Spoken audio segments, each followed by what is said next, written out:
Hello everyone. दोस्तों, एक नया विज्ञापन जो है जारी हुआ है और यह है होमगार्ड से रिलेटेड। और यह जो डिस्ट्रिक्ट है जहां पे होमगार्ड की जो वैकेंसी निकली है ये है 1259 वैकेंसी। टोटल जो है 1250 से प्लस वैकेंसी है और ये पूर्वी सिंहभूम यानी कि जमशेदपुर के अंतर्गत जो है यह विज्ञापन जो है जारी हुआ है, जिसके अंतर्गत जो है गृह रक्षा वाहिनी, जिसको होमगार्ड के रूप में जाना जाता है, इसके लिए यह विज्ञापन जारी हुआ है।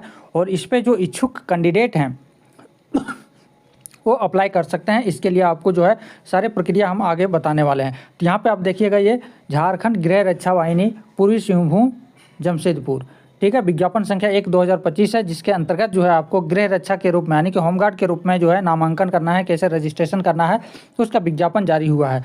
आपको एक चीज़ लास्ट में ज़रूर बताएंगे, उसका ध्यान जरूर दीजिएगा। अब यहाँ पे सबसे पहले वैकेंसी की बात करते हैं। तो यहाँ पे जो है जो ग्रामीण क्षेत्र में जो टोटल वैकेंसी हैं, जो ग्रामीण क्षेत्र में वो वैकेंसी है 525 है। यहाँ पे टोटल पुरुष हैं 263 और महिला हैं 263 और पुरुष है 262, तो टोटल हो गया 525। अलग अलग जो है प्रखंड में अलग अलग वैकेंसी, आप जिस प्रखंड से बिलोंग करते हैं वहाँ पे आप देख सकते हैं कि इसमें जो है कितनी वैकेंसी पुरुष के लिए है, कितनी वैकेंसी जो है महिला के लिए है। ये है ग्रामीण क्षेत्र के लिए। और जो शहरी क्षेत्र के लिए है, जिसमें पुरुष और महिलाओं की जो टोटल संख्या है वो 734 है। इस तरह से टोटल मिलाकर देखेंगे तो 1259 वैकेंसी जो है टोटल होमगार्ड, जो कि जमशेदपुर के अंतर्गत जो है विज्ञापन जारी हो चुका है। आगे बात करते हैं कि इसका जो है सिलेक्शन प्रक्रिया क्या है। तो सिलेक्शन का जो प्रक्रिया उसमें इसके पहले जो है इसमें अलग अलग कोटि के लिए, विधवा अगर हो गए या फिर कहीं से आपने ट्रेनिंग इसके लिए है, तो उसके लिए आपको जो है अतिरिक्त जो है छूट भी मिलेगा सिलेक्शन में। अब यहाँ पे जो है क्या क्या इसमें होनी चाहिए, तो यहाँ पे आपको दिया हुआ है कि जो अर्हता है यानी कि अर्हता है वो क्या होनी चाहिए।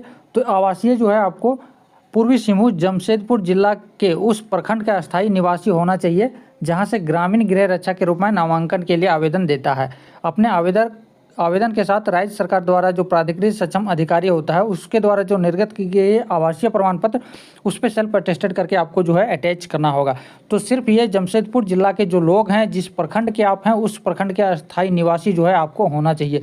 ऐसा नहीं कि एक अगर जमशेदपुर का निकला है तो हम किसी हजारीबाग के स्टूडेंट इसमें आवेदन कर लेंगे, ऐसा इस पर नहीं है। आपको उस प्रखंड का ही अस्थायी निवासी होना चाहिए। ये अच्छी बात है कि जिला के अंतर्गत जो है आपको ये दिया गया है। और शहरी जो गृह रक्षक है, होमगार्ड है शहरी, वो भी है कि शहरी क्षेत्र के जो सामान्य निवासी हैं वो होना चाहिए। उसके लिए आपको जो है एक सर्टिफिकेट भी आपको अटैच करना है कि जो आपका सीओ के द्वारा जो जारी होता है रेसिडेंशियल सर्टिफिकेट, वो आपको अटैच करना है।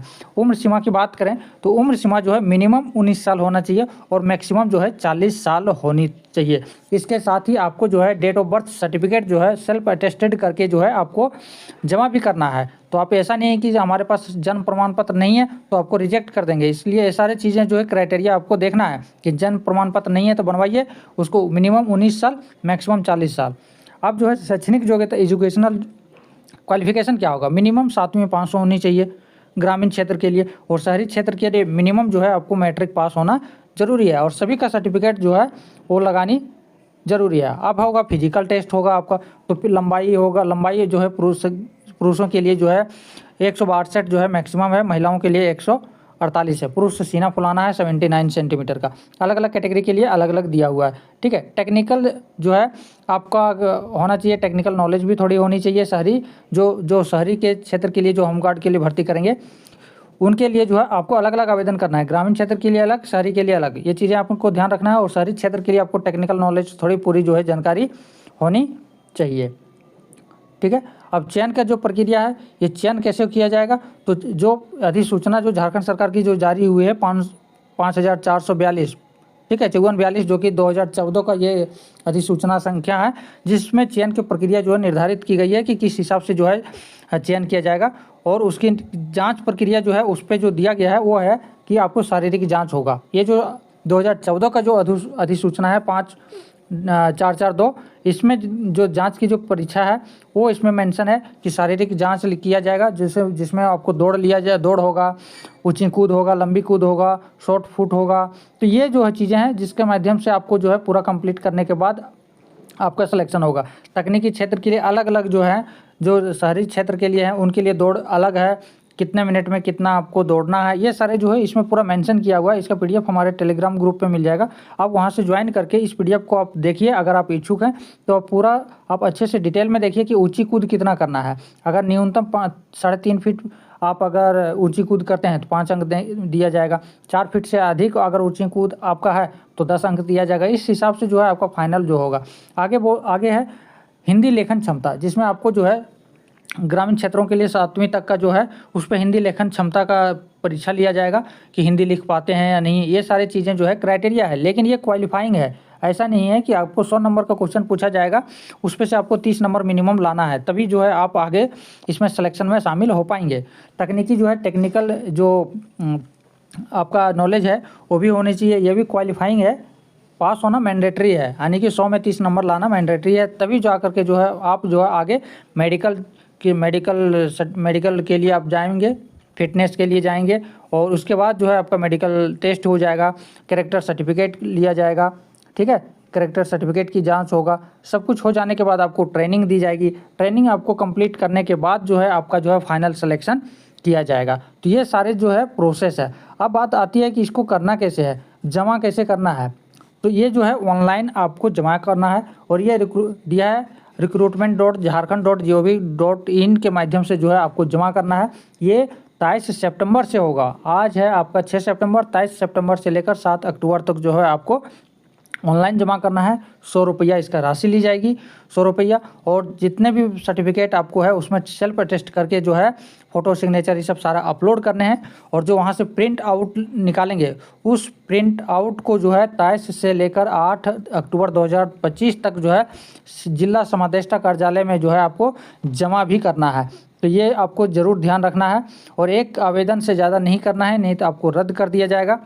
और जो भी इसमें क्राइटेरिया है वो आपको पूरा फुलफ़िल करना है, ठीक है। तो ये था पूरा डिटेल। इसमें अगर किसी को कोई डाउट हो तो आप कमेंट सेक्शन में कर सकते हैं। साथ ही साथ यहाँ पे एक प्रपत्र आने की फॉर्मेट दिया हुआ है, जो आप जमा करेंगे ना, जो प्रिंट आउट के साथ, उसके साथ इसको भी फिल करके आपको जाना है। तो यहाँ पे ये इसका प्रिंट आउट निकाल करके इस पर अपना फ़ोटो सिग्नेचर जो है सेल्फ अटेस्टेड करके कीजिए, और सारा डॉक्यूमेंट जो है अटैच कीजिए इसको फिल करके। और इसको जो है आप ऑनलाइन करने के बाद जो प्रिंट आउट होगा इसके साथ इसको अटैच करके जो है जा करके आपको यहाँ पे जमा करना है, ठीक है। और वहाँ पे जब आप जमा करेंगे तो वहाँ पे एक आपको रिसीट मिलेगा, ये है आपको रिसीट, ठीक है। ये क्रमांक संख्या ये सब आपको जो है पूरा फिल करके देगा। कहाँ से? प्राधिकृत जो आपका है प्राप्त करता वो हस्ताक्षर करके देगा, जिला समादेष्टा झारखंड गृह रक्षा वाहिनी पूर्वी सिंहभूम जमशेदपुर। और ये है प्रपत्र जो कि ये है आपको गैर तकनीकी के लिए, और वो था आपका ग्रामीण क्षेत्रों के लिए। तो ये चीज़ें हैं।